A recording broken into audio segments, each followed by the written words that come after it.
Now, as family lawyers, the sorts of circumstances where criminal proceedings are likely to be relevant is, as we know, where there has been some sort of physical abuse between partners, so some type of assault, also cases of harassment, stalking, coercive and controlling behaviour.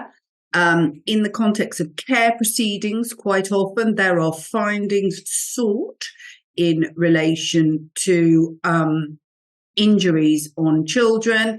And finally, but what is becoming a somewhat burgeoning issue within financial remedy proceedings, which is the whole issue of conduct, which has become a lot more topical than it has been for many years.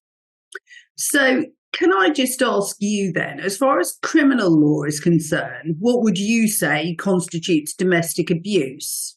Well, essentially, it would be physical assaults, threats to kill, harassment, coercive and controlling behaviour, which can include a whole range of activity from low-level physical but repetitive behaviour to restricting access to mobile phones, family members, friends, or indeed financial abuse. And that's a growing area.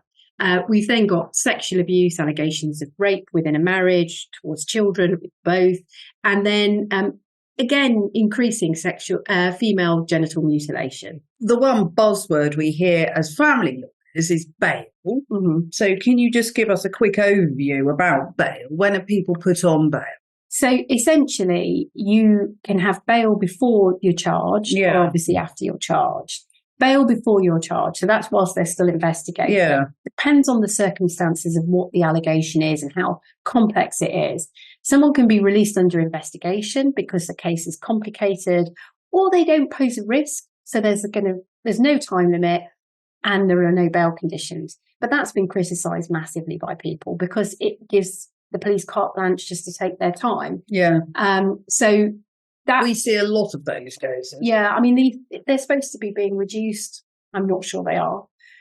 You can be released on pre-charge bail under various provisions within PACE, Section 34 or 37, and that can have conditions can be imposed like non-contact residence or exclusion zones, but there are time limits. So it's not popular because there are time limits, and there are some offences that it takes a long time to investigate.